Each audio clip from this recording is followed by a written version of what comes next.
Welcome back to FURYCAST. But first, make sure to like this video, subscribe, and of course, smash the bell for notifications. And don't forget to sign up to the mailing list for my new graphic novel, illustrated by the world-famous Kune. Sign up now. The link is in the description. On today's show, I have a man who's been training in the martial arts for over 30 years. In that time, he's trained with legends like Guru Dan Inosanto. He also shares stories of training in the garage with Rickson Gracie and the time he attacked Erik Paulson. Today on FURYCAST, I welcome my friend, Tim Mousel.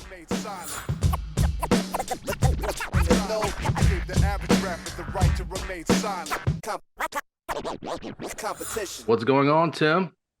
Hello, how you doing? Doing good, man. Doing real good. Thanks for the invite. I appreciate it. Oh, man. You're a legend in this city. You've been here since how long teaching martial arts in Houston?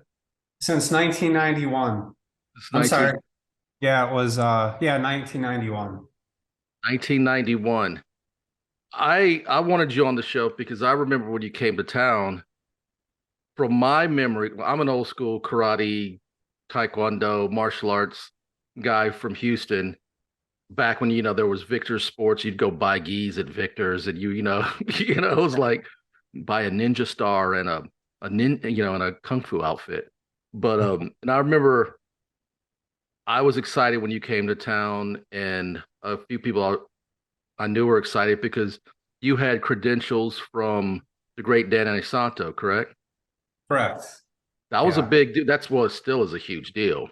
But I mean, at that time, 1991, to show up in Houston with certs from Dan Inosanto was pretty awesome. And I want to get into that, but let's first go back. Give me your origin story rather. Tell me where you grew up and how you grew up. All right. I grew up in Dubuque, Iowa. So of course, being in Iowa, wrestling is everywhere. If you're not on a wrestling team, your friends are. So you are forced to wrestle, whether you're on a team or not. So I think it's one of those towns, because I've been through those towns back in my hip hop days doing shows. I remember I was I think it was Iowa, and it was a wrestling meet day, and there was like signs at the corner gas stations, "Gone to the match," stuff like that. Was it that kind of town? Yeah, it's pretty big. They want to close down businesses because they didn't need to do that, but Iowa was huge for wrestling. So when I can't remember, maybe 5 or 6 years old, I would go enter the city open meet tournaments. I was not on the school team. I would just go to the tournaments and compete. And I do know I won at least 1 or 2 matches. I have a blue ribbon that I still have from it, but one guy picked me up over his head and slammed me. So How old were you? 5 or 6. So he got disqualified, and I know I won that match. So that was a good start. That was actually my first match where I got slammed like that. So Not the last though, huh? not the last, no. So anyway, that I started doing it at a young age, and then when I was growing up, I always seemed to have a neighbor that was a black belt in karate. So just informally, they'd always come over and teach me some things. But my official training started when I was 12. And it started with a couple of friends that were on the boys club boxing team. So I would just go over to their house, put on the gloves, and they didn't teach me a thing. They just beat me up every day. And so eventually I learned more about how to not get punched in the face so hard. And they didn't teach me anything, but I had to teach myself just from getting beat up every day.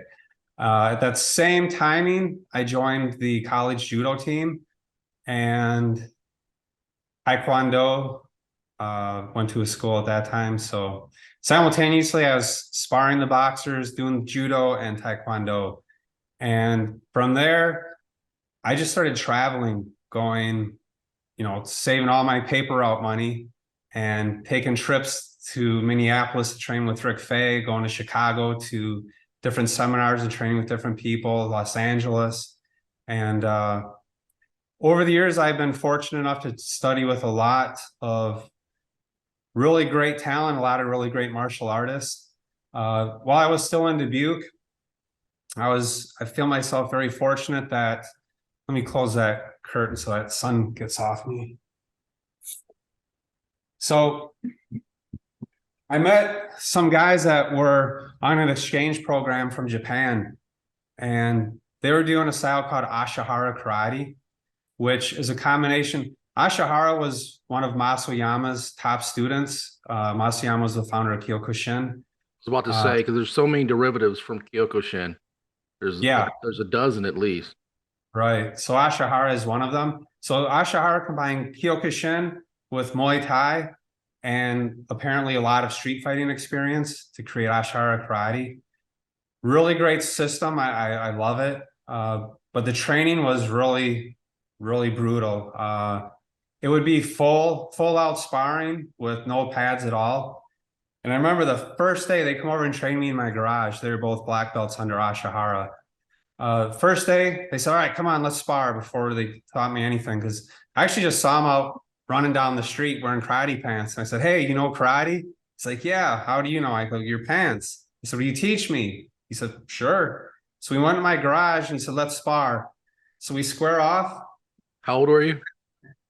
At that age, I was 14 or so. So I turned sideways, kind of like in a sideways stance that I had learned. Taekwondo, I'm sure. Taekwondo. So I stand sideways and he just stops. He says, don't stand like that. You're going to get hurt. I said, what do you mean? He said, you can't defend leg kicks if you stand like that. I go, sure, I can. I spar like this all the time. He goes, I'm warning you, you're going to get hurt. I go, no, come on, let's go.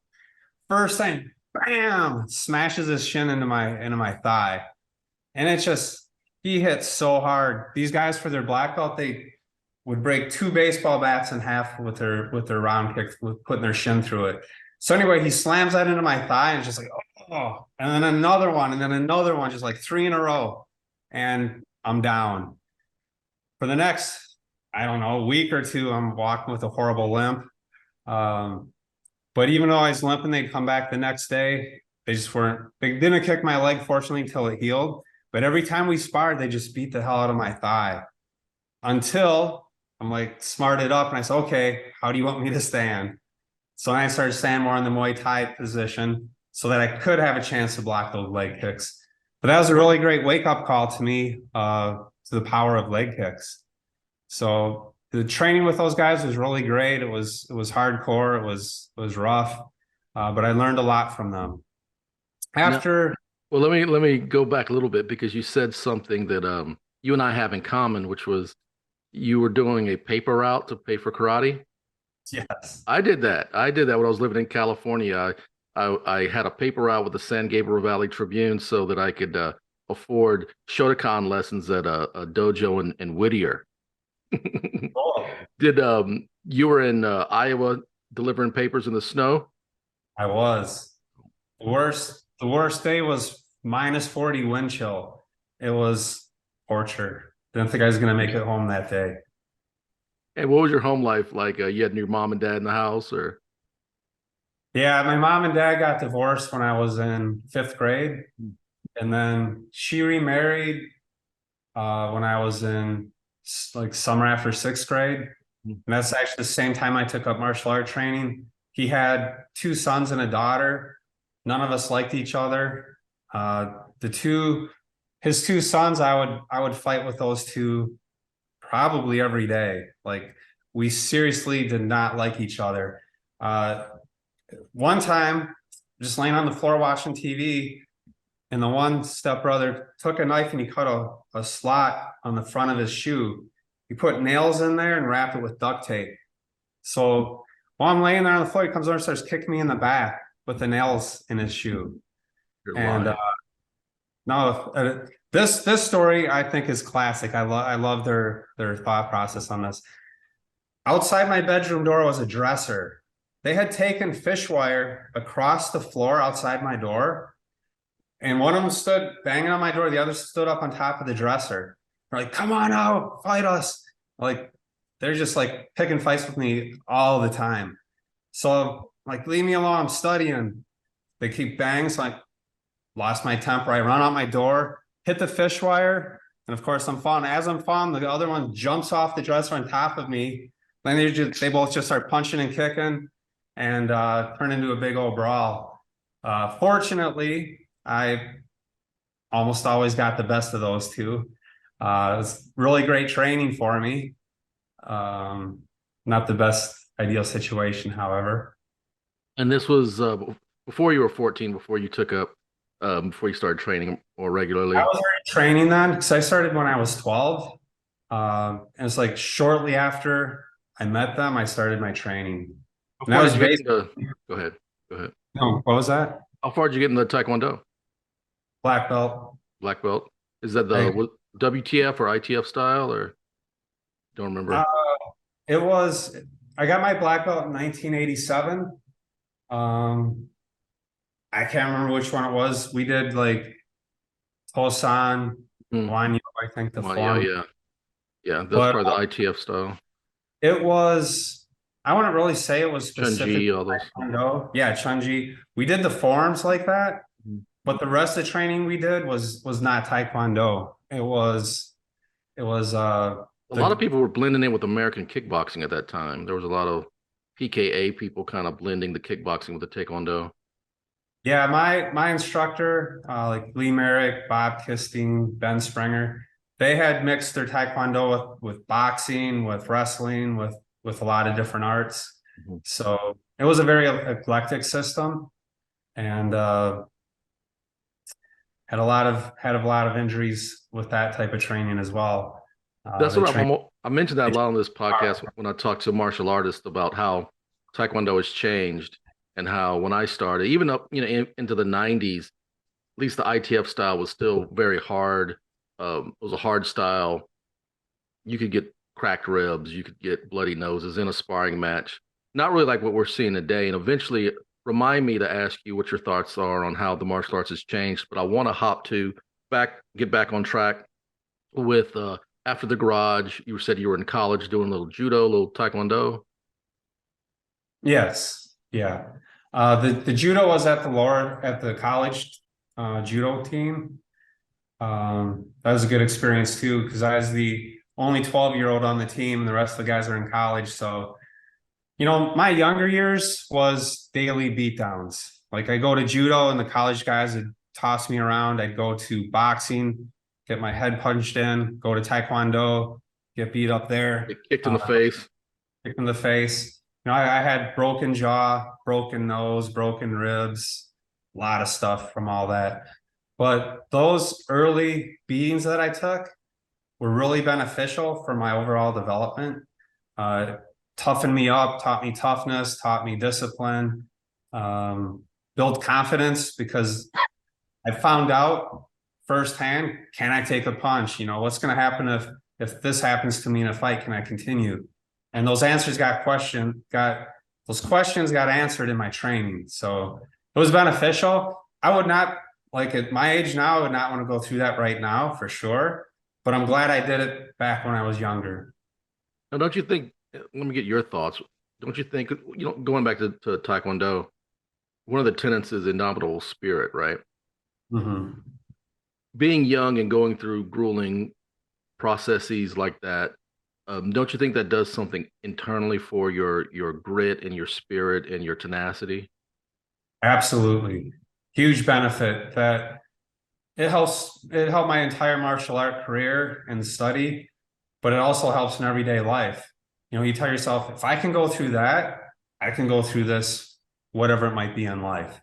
It gives you mental toughness, which I think is very important. And, one of my classmates and seniors and instructor, Greg Nelson, he's a phenomenal martial artist, trained a lot of really great UFC fighters. He had a rare form of cancer that put him in the Mayo Clinic for a very long time. In fact, Mayo Clinic has an article about him on their website. He's the only survivor of this type of cancer. And he said that what got him through it is when he was laying in his bed, jacked up on morphine and still in pain, he would tell himself, if I could do the Muay Thai pads, the training for all those years, if I can do that, I can do this. And he attributes his survival, a lot of it, to the hard training that he did over the years of martial arts and wrestling, which he also wrestled for the University of Minnesota. So, that type of training pays off in so many ways. Yeah, especially in your case, in my case, having an academy, having a business, Yes. the grueling nature of a business. But so you were 12 training at the university. You were still in high school, you were just training at the college or No, I was actually, when I was 12, I was like in seventh grade. Hmm. So I started the judo club the summer after sixth grade. So yeah, I was the only adolescent there. It was all college guys on the team. Did they take it easy on you? I don't think so. Back then they didn't want kids around, you know, it was like let's Oh, beat them up so they don't come back, you know what I yeah, mean? I was the only one, so I really don't think they took it easy based on the slams and the submissions that I took. How long did you do that? I did that very steadily for, I can't remember, like 6 months to a year. After that, I started focusing on more different arts. Um, and then periodically I would go back to the judo training over Now, the years. so was this the 80s? Yes, I started in 1980. You seem to be really lucky to have that many martial artists in your area in Iowa in the early 80s. It's pretty Yeah, unusual. yeah, for sure. With the Ashihara guys, I was extremely lucky and was a very good judo team, the boxing. Um, so yeah, I had really good exposure. So what was the next step for you as far as martial arts or just in your life? What'd you do? Yeah, so after I graduated high school, I went to the University of Northern Iowa and started teaching martial arts when I was there at the college. Uh, got a pretty nice group of maybe 20 guys training. And so while I was going to college, I had all my spending money from teaching martial arts. And I also would drive to Minneapolis maybe 2, 3 times a month, like a 5 hour trip each way. I'd go up there for the weekend and train with Rick Fay, who would also have, Guru Dan Inosanto in for seminars all the time, and Larry Hartzell, Ajahn Chai Sirasut, a lot of different top names, top guys in martial arts. That's like cream of the crop martial arts guys. Yes, and Chicago, same thing. That was 3 hours away, so I go to Chicago a lot to the Degerberg Academy. Had a lot of great seminar people coming in. My first exposure to Gracie Jiu-Jitsu was, I believe it was 1988, and that was through Paul Vunak. Told the story how he was training with the It's about to Gracie. get good, guys. There's got to be a story coming. Anytime somebody drops Paul Vunak, there's Oh a my. story coming. There's many stories, yes, so many. But yeah, the first exposure to the jiu-jitsu was on Rick Fay's gym on the wooden floor. Paul said, "Hey, wear a sweatshirt tomorrow if you have one. We're going to be wrestling." So that was my first jiu-jitsu experience, which was pretty cool. So it And was Vu that was teaching or what? yes, yeah, he was teaching. I remember we did like mount escape, Mhm. passing guard, just some of the basic submissions. So it was pretty cool. Did you end up getting certs from Vunak? Getting what? Any certifications from Vunak, like maybe his rat? He's famous for his rapid assault tactics. No, I did not pursue any type of certification with him. Did you go to the bar with him? Because that's where the stories happen, right? I didn't have to go to the bar with him to get a story. You got At the one, go time- for it. So I was a physical education major, Mhm. taking kinesiology, and we would take little electrodes and put it on each joint of the body and measure acceleration and velocity of movements. So I took one of his videos and I put the markers on his arm to measure his punching speed. And the best footage that I have is kind of like a back fist. So it wasn't measuring his speed as accurately as I thought it could. So at the seminar, I explained that to him. And I said, yeah, so I'm trying to do this study on your punching speed. I said, but there's a problem with your punch. And his eyes got big and he looks at me, and my friend Dean Lacey, he's standing right there next to me. And he looks at me like, are you crazy? What I meant is that like a problem with the angle of the camera. but the way I said it, a problem with your punch, he took it the wrong way. I said, if I could just get some footage of you throwing like a straight punch and maybe a straight knee or something. He says, sure. And at this point, he's already pissed off. So he's like, hold it for a knee strike. So I put the pads down here. So he goes, wham, kicks me right in the face. You're lying. No, he used the toes of his shoe right between my teeth. Just, I have it on video, which is pretty cool. But that's Vunak. Yeah, that was not overly surprising at the time. Yeah, that's par for the course with everything I've heard of Vunak. You need to be careful. Yeah. So you're driving up to Minneapolis and Chicago. Once again, you're kind of, in a great position. I know 5 hours is a long way to drive, but for the caliber of instruction you're getting, I'm sure was well worth it. It was. What happens after that? So after that type of training, I went to grad school at the United States Sports Academy down in Alabama. And actually, I should back up a little bit. While I was still up in Iowa at college, I did my Thai boxing instructor certification test, which I'm not sure if you've seen the video. It's on YouTube, but I got a pretty good beating during that test. I did see that. Yeah, I did see that. Not recently. I think a couple years back I watched it. 6 months of physical therapy because it broke the covering for my bone on my thigh. Really? Which the cells came out into the muscle and actually started growing a bone in my thigh muscle. So I did 6 months of physical therapy to break that down. And then I went to Atlanta to take the test again. My second round, I threw 55 kicks instead of 60. Not quite enough knees, so I failed. You had to do 2 rounds of 60 kicks and 40 knees. Missed it by 5 kicks. So I went to Atlanta, did the test again and passed. And the time I went to Atlanta, I was already down in Alabama going to grad school. So at that time, I didn't have, there's no Muay Thai gyms in that town. So I just had to teach some of the guys going to the college how to hold pads, how to kick. And that was my training for my second test in the heavy bag. So I went to Atlanta to Francis Fong's gym and another legend, Francis Fong. Yes, yeah. Yes. With Ajahn Chai.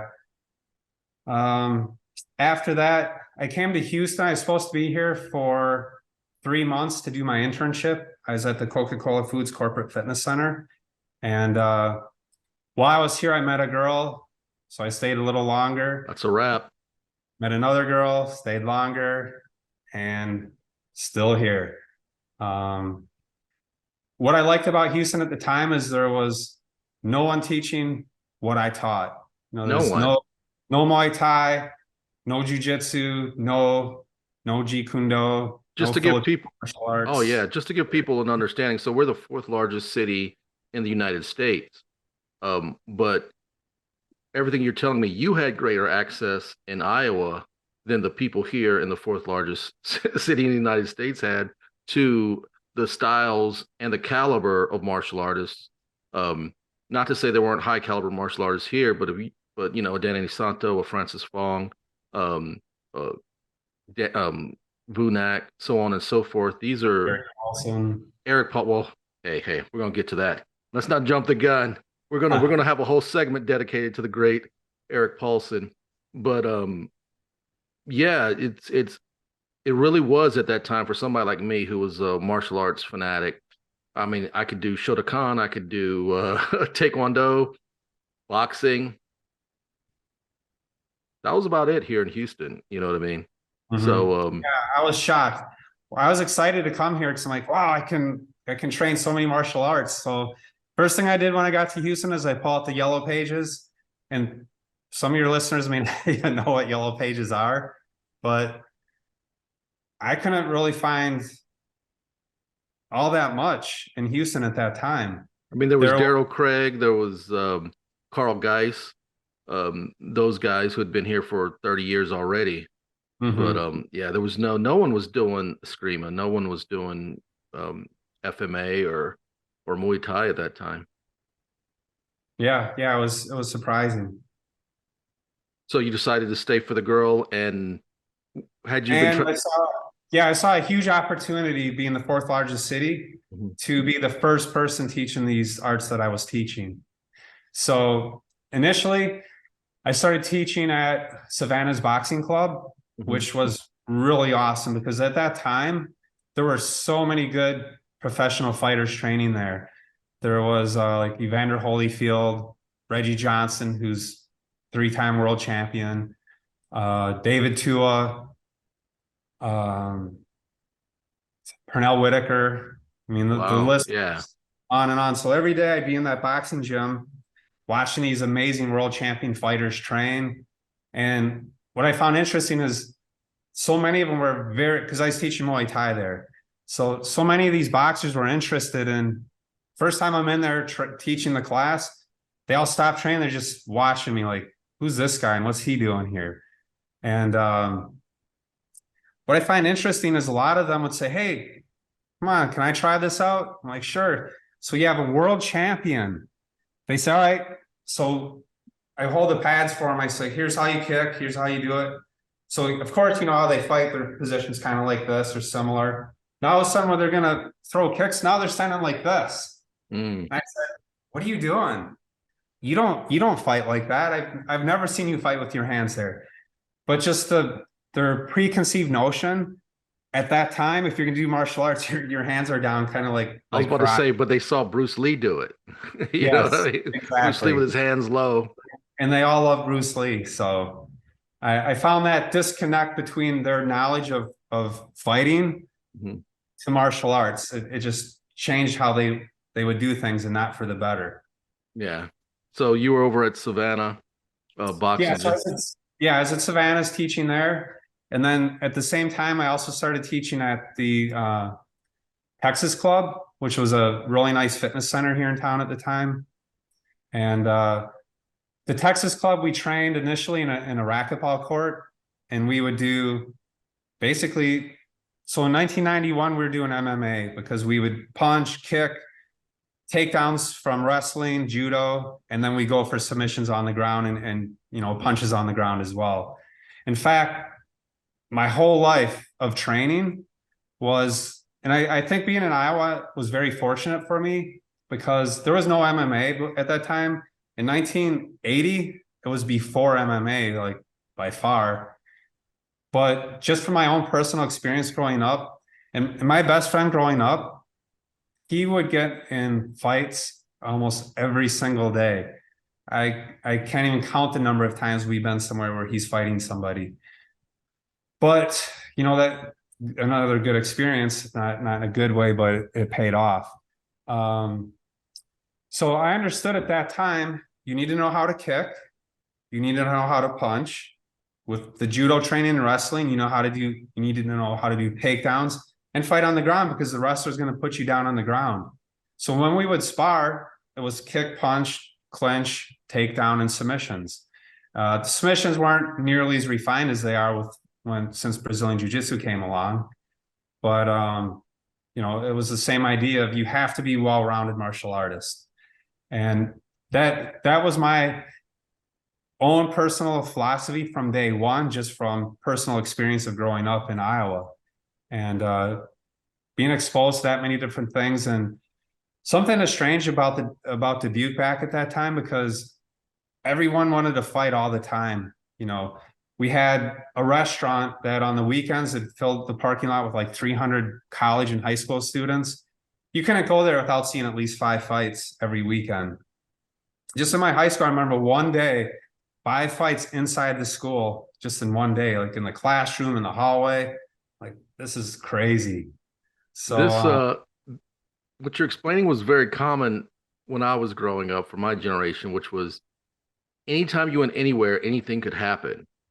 And I yeah. don't know that kids today have that same sense of like you're kind of like a what's one of the smaller animals in the on the Serengeti that just pops its head up and is always looking around because you never know what's. I mean, somebody could tap you on the shoulder and just punch you, Oh, like you know yeah. what I mean, just sucker Yep. punch you. And if you've had that happen once or twice, you know you're kind of on high alert all the time. So I wonder if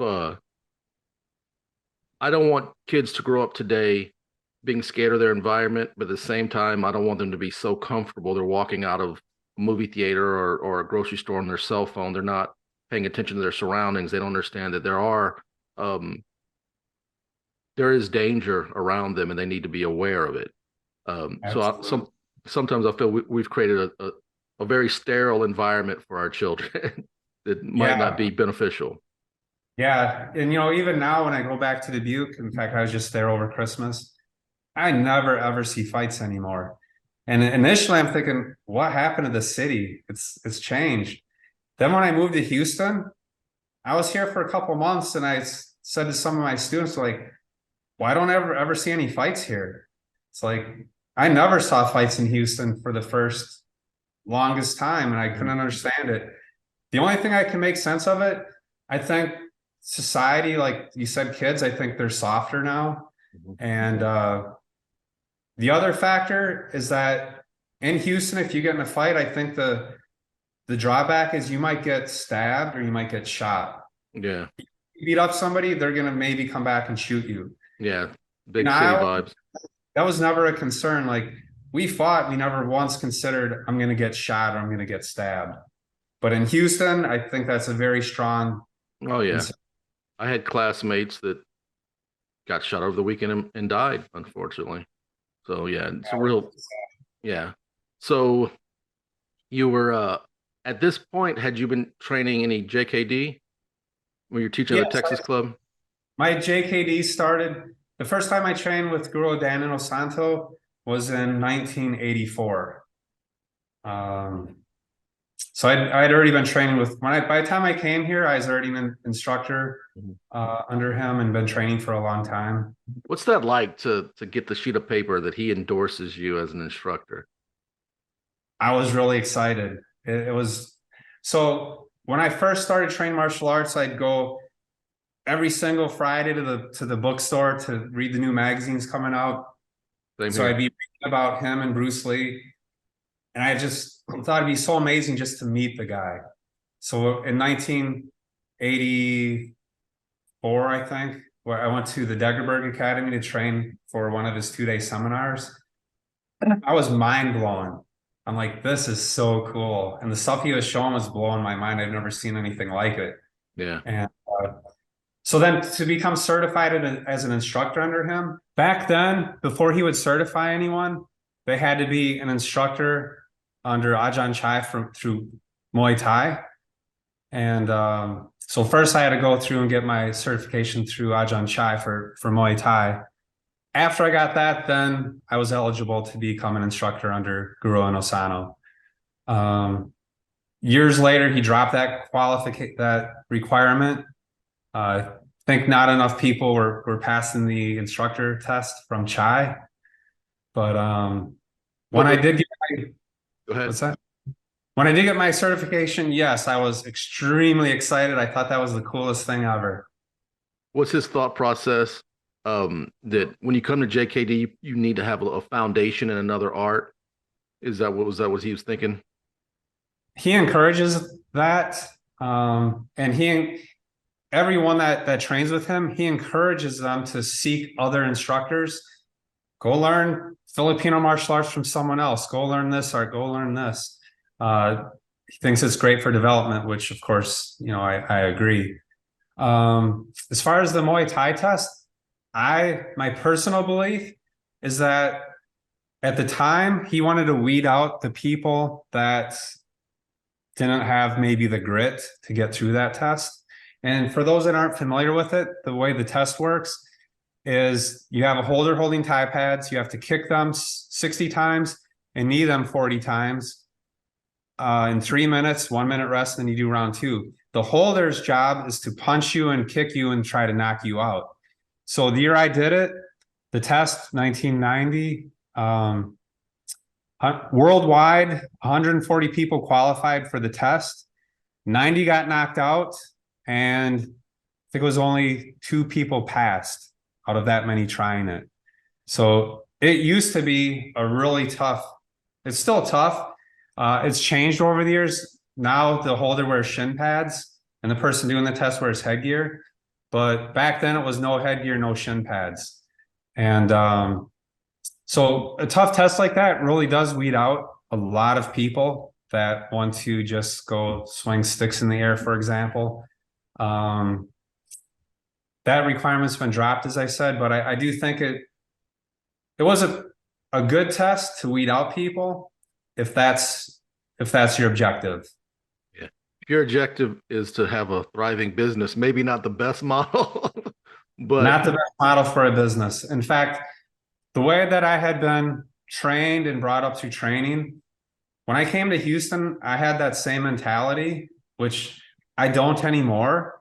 But my mentality back then, like, people would come into my class and I would do my best to beat them up, basically, and punch them and kick them, because I did not want them in my class if they weren't tough. You know, if you couldn't cut it, go train somewhere else. I do not want you in my class. So at that time, in the beginning, it was only the tough guys that stayed and trained. And now a lot of those same tough guys, you know, they open up their own gyms and are very successful. Since then, once I started to take the business aspect more serious than the martial art aspect, yes, I definitely had to lighten up and what I consider baby people, because if you don't baby them, they quit. So for most cases, if you want a successful business, you can't be that hardcore, because hardcore people are not the majority. yeah, it's the same thing with like a lot of my peers will in jujitsu, or mainly jujitsu. You know, they've won several tournaments. They're really good at jujitsu. They want to open a gym, and they're already talking about, man, if I could just get 3 or 4 killers in that gym, and then no, killers don't pay. They don't. You know, And the killers that I created did not help my business at all in terms of bringing in other people.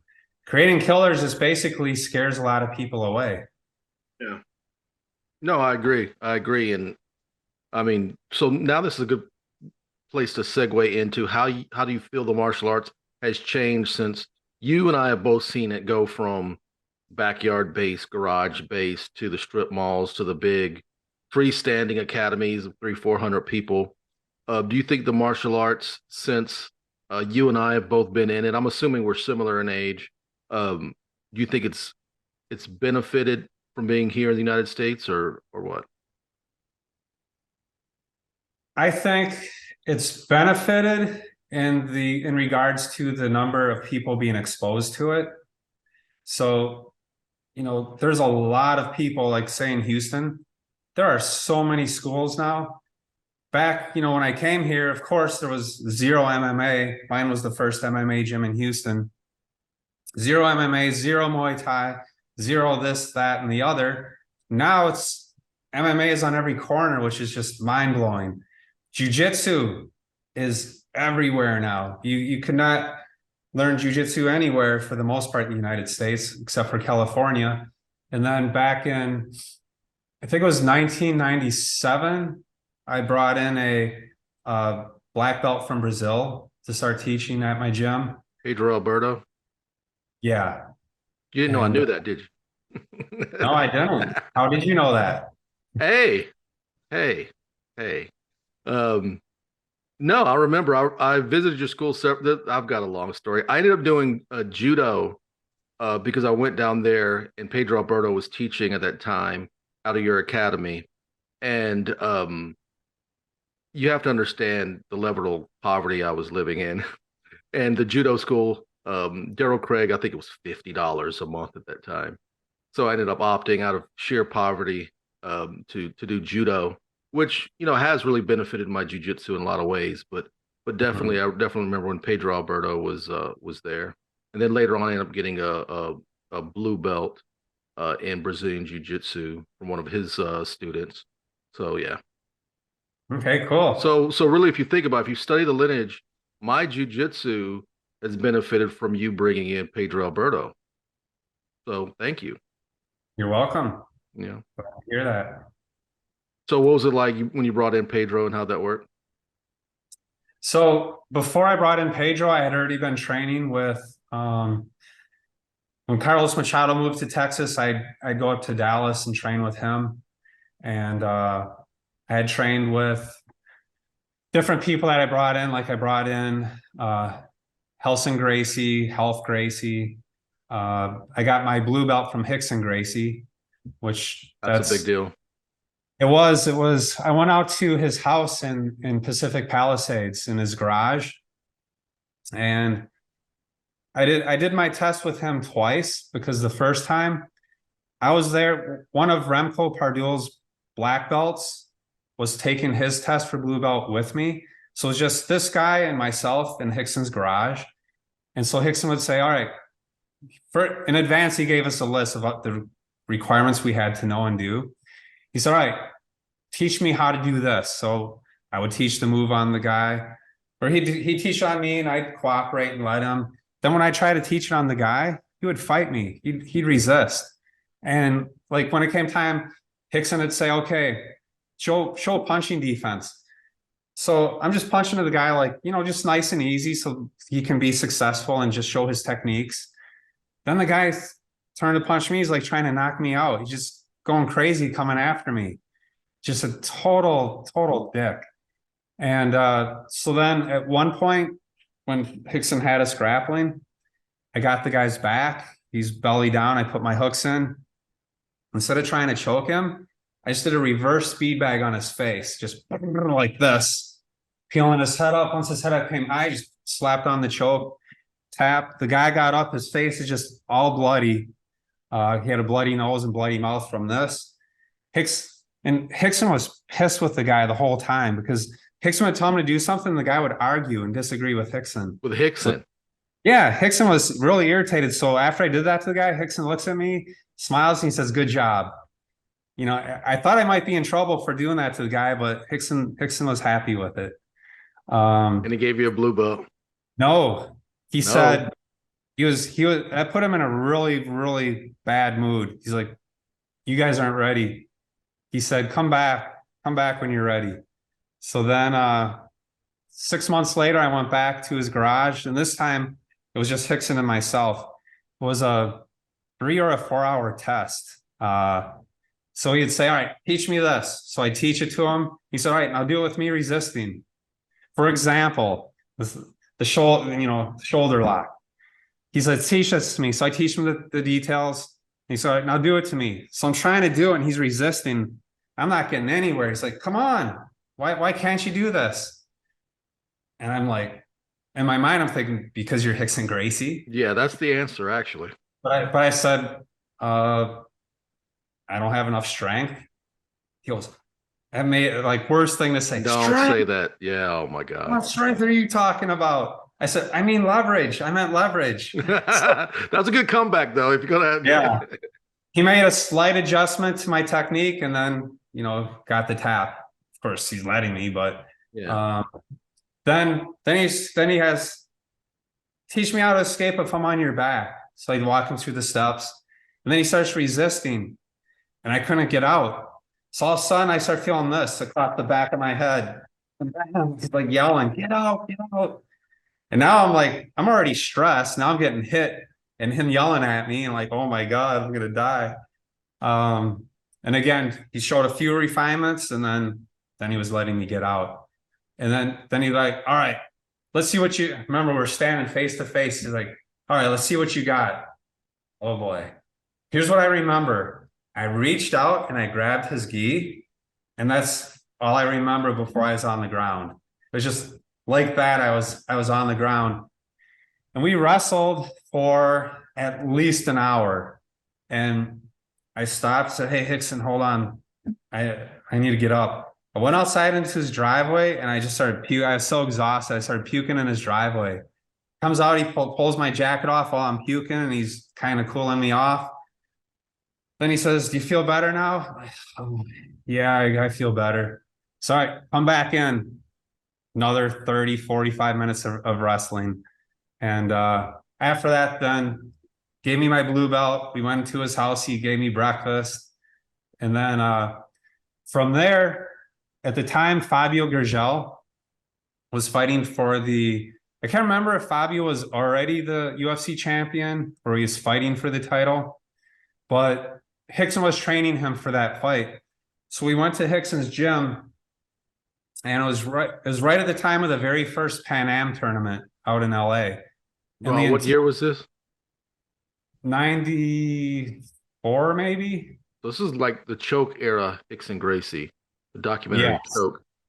So it was Yeah. that academy that's featured in that documentary. That's a huge piece of like martial arts history, actually. Yeah, it was amazing going there. But the entire Brazilian team was there. So first Rickson trains Fabio, and I couldn't believe it. Fabio's like heavyweight world champion, jiu-jitsu world champion. He and Rickson are going at it. Just easy domination by Rickson. Everybody Like, says the same thing. It's incredible. It was mind-blowing how easy. He's yelling at Fabio in Portuguese. I could hear the tone, just yelling, dominating the whole time, adjusting what Fabio's techniques were. So after Rickson trained Fabio, hard training, like hard rolling for at least an hour, the entire Brazilian competition team was at Rickson's school. So Rickson had them line up all the blue belts in the first row, purple, then brown, and then black across the back. Rickson went down the line of blue belts and wrestled each and every one, submitted all of them, of course. Then he went through every single purple belt, every single brown belt. Now, at the time, if you're a black belt from Brazil and you can submit Rickson Gracie, you become a legend. So these guys in the top shape of their life, top competition, ready for Pan Ams, they're coming after Rickson to make a name for themselves. So they square off. Rickson, they grab Rickson, snap him down. Rickson would just go, let him snap him down. Rickson let them spin to his back, put the hooks in, put the choke on. Rickson didn't do anything. He just sat there and let him. So he's like this, not defending at all. Then Rickson would start the defense, start doing his moves. He would escape every single black belt and then submit him right after that. I'm like, oh my gosh. He's giving these top level guys his neck. And then he easily, without effort, is escaping and tapping them out. It was just really, really cool to be there for that experience.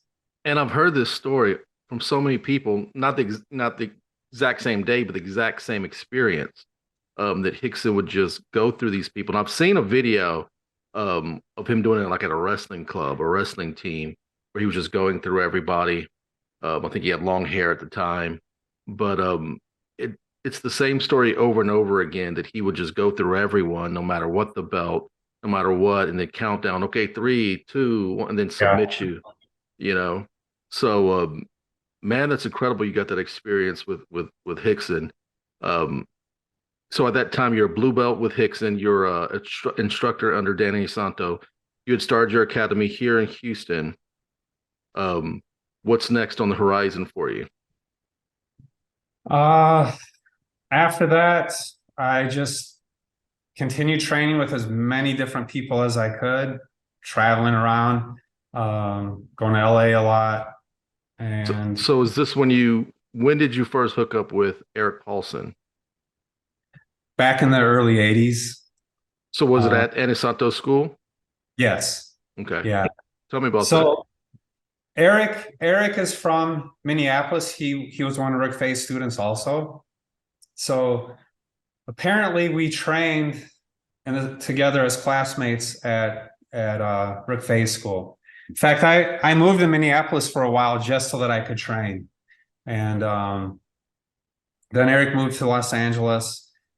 When I'd go out there to train, Eric was just unbelievably kind with his time and his teaching. He would he'd say, hey, meet me at the Inosanto Academy at 1:00. He'd come, he'd open up the gym, we'd go in and train, and he'd let me film everything. He'd spend 3-4 hours just teaching me. Didn't charge me a penny, just to train me. And I'm always thankful. He's very generous, very kind like that. So, I started training with him in the 80s and still train with him today.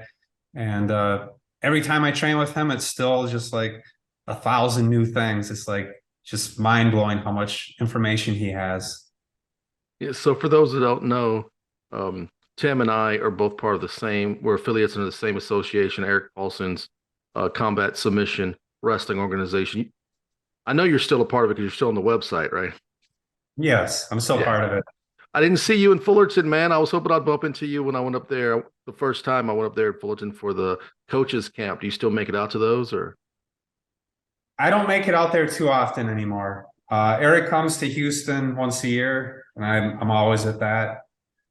And I've gone up when he's in Minneapolis teaching. I've gone up there a few times and trained with him. Awesome, awesome. Well, so tell me, do you have any Erik Paulson stories? Quite a few. Probably Erik's least favorite story. At the Inosanto Academy. So I've matured since this story, and since disclaimer, everyone. Big disclaimer. I've done so many dumb things in my lifetime, I could fill a book.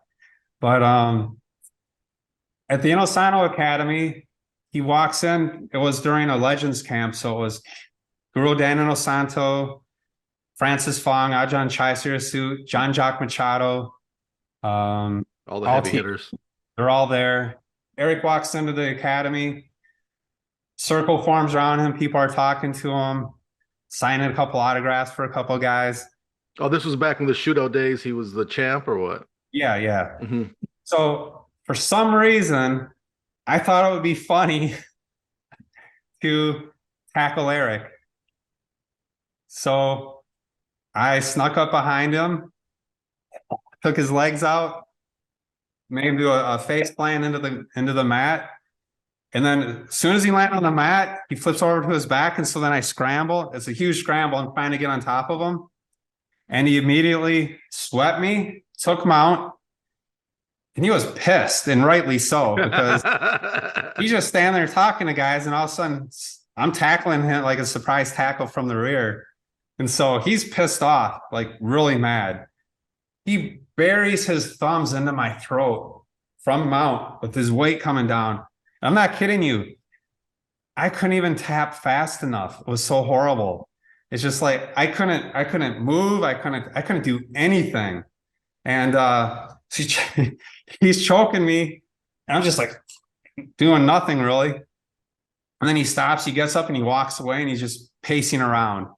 And then 20 minutes later, he comes back over. Tim, I apologize for losing my temper, but you shouldn't have tackled me. I'm like, I'm sorry. I thought it'd be funny, which was a very bad assumption on my part, because it didn't turn out to be too funny for the after effects. But he laughs about it now. He'll bring it up like, remember when you tackled me? Like, what were you thinking? Erik Paulson, the legend himself, getting tackled while signing autographs from a young Tim. Always mispronounce it. Pronounce it for me again. The last name, Mousel. Mousel. I've been saying it wrong for 30 years, everyone. So CSW. Why did you choose to join CSW as an organization and become an affiliate? I mean, with everything you've told me, you've trained with so many legends. You could be a part of so many different things. And why did you choose to go with Erik? So I focused on Erik instead of taking, say, a purely jiu-jitsu route, for example, because what Erik teaches is very comprehensive.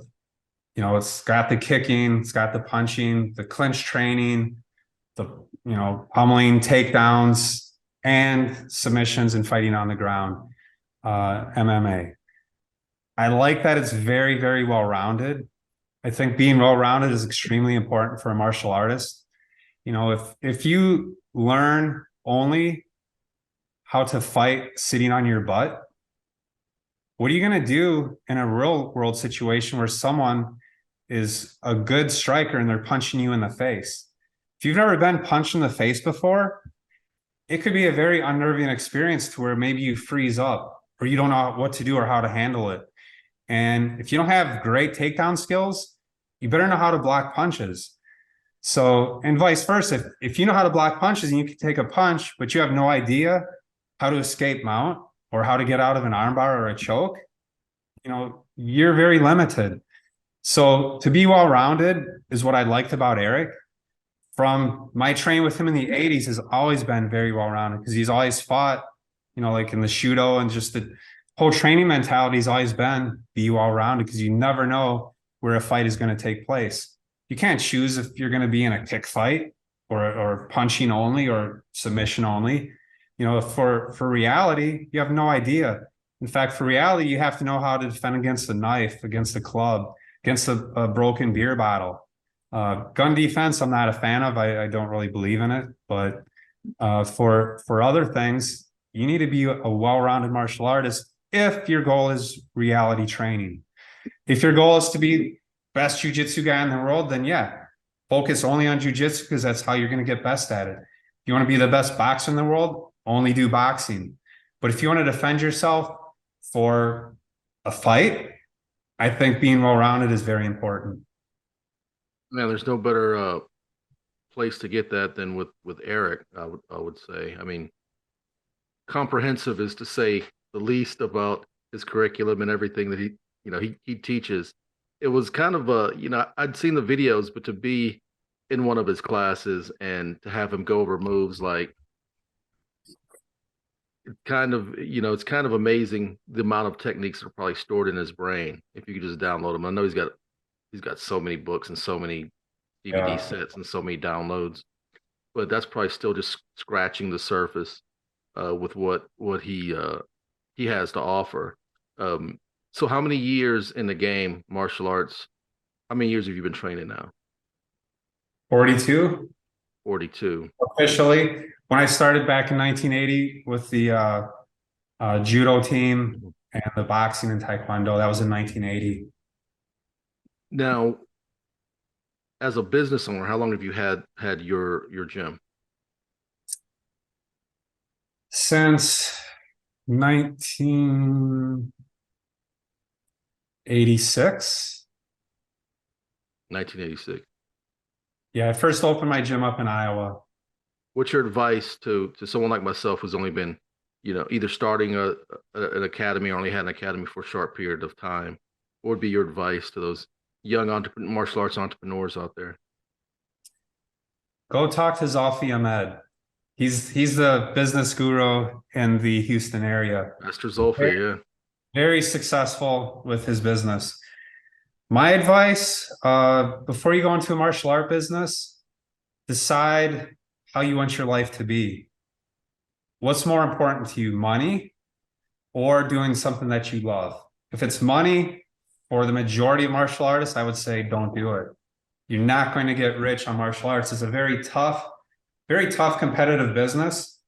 And I don't think this is bad anymore, but when I came here back in the 90s, I'd have a lot of guys come in starting fights and making you prove yourself. Yeah, I don't see as much of that anymore. But to teach as a career is very, very difficult. It's living paycheck to paycheck many times. And my whole life until a number of years ago, it's been a struggle financially because martial arts was my income. And if you are going to do it, you can't really make a career off of having tough guys in your class. Things have to be what I would call watered down a bit to make it easier for the majority of people. Overall, watering it down a little bit and going softer on people may not be such a horrible thing because it gives more people exposure. They're getting fitness, they're getting confidence, they're getting some fighting skills at least. And that's better than nothing. So it's got to be not too hardcore or you'll lose people. And there's business conferences, business classes out there for martial arts that, you can learn a lot from that of how to do the business properly. If you just go in there and open up a business and think, I'll just do it the way my instructor did it, you're doomed for failure. You have to know a lot of things about marketing, about advertising, about customer service, but how to talk to people, how to treat people. And that's not all in alignment, you're not going to be successful. There's a lot of very impressively successful gyms in Houston and, you know, of course, in the United States, but that's not the majority of gyms. You know, I don't know the numbers, but I would say probably only 20% or something like that is successful. The rest are guys just doing it because it's their hobby or they love it, and they're scraping by month to month, and that's tough. Maybe it was worth it to me because I did what I loved as my passion, as my career, and it was fantastic. But again, if you want to have a lot of money, do something else or make sure you do it correctly. You know, talk to the experts that are making a lot of money and see what they do, model after them. That's where you'll find your success. Is there something to be learned from the larger Taekwondo associations that were able to plant and build, you know, 300, 400 member Taekwondo schools, you think? Yeah, I think there's a lot to learn from that. And you can learn from that and not necessarily do what they do, but you can certainly model after it. If you go into those schools that have 500 students, most likely you're not going to see people with bloody noses. You're not going to see people getting punched in the face. You're going to see very calm and controlled scenarios and techniques, and you're going to see ranking systems and belts, people and uniforms. People love to have their uniforms. You know, I've been into schools before where the gym owner will have a picture of a very fancy gi or a samurai outfit, and they're throwing a punch in the air and there's a big star explosion off the end of their fist.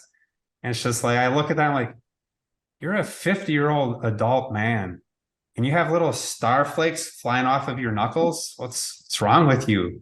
But it's a successful school and his students seem to love, I don't know what I would call that, but to me, I can't imagine ever doing that in a picture to promote myself. Maybe there's something to it I don't understand because he has more students than I do. But yeah, you have to be gentle with people and encouraging and supportive and gentle. And I think that's a huge key. And build a community, make them feel like they belong to that. Because especially now after COVID, with all the isolation, people are lacking community. And if they can get that community, that's going to make them more likely to remain part of their community, you know, their tribe, if you will. Now, I guess I do have one quick question. At your academy, are you doing the Brazilian Jiu-Jitsu or are you guys focusing on catch wrestling? So I don't advertise that I teach Brazilian Jiu-Jitsu classes. I teach combat submission wrestling. Yeah. And I teach MMA. So within that, you will do, of course, Jiu-Jitsu training. Yeah. One person that, like in Houston, that I trained Jiu-Jitsu with was Leonardo Xavier. He's a high-ranked black belt under Rickson Gracie. He's incredibly good. So yeah, like in Houston, there's a lot of really talented Brazilian Jiu-Jitsu instructors. Oh yeah. If someone comes to my gym and they tell me, I want to get really good at Jiu-Jitsu, I say, don't train with me. That's not my focus. I'll refer them, go train with Leonardo. They're in a different part of town, go train with whomever. But, you know, for tournament competition for Jiu-Jitsu, I don't train that. I don't teach people that. So, no. I was just curious because, that's why I label it as CSW or MMA. Yeah. So tell me, 40 years in the martial arts, what are the lessons you've learned along the way? One of the big lessons. Discipline, mental toughness, don't give up, don't quit, push through whatever pain you're in a fight or sparring, push through it. Whatever difficulties in life, don't quit, push through it. You'll make it. And that's been probably the main benefit that I've gotten from martial arts, in addition to defending myself. kind of going back to what I said earlier, that indomitable spirit, huh? Yeah, absolutely. That's huge.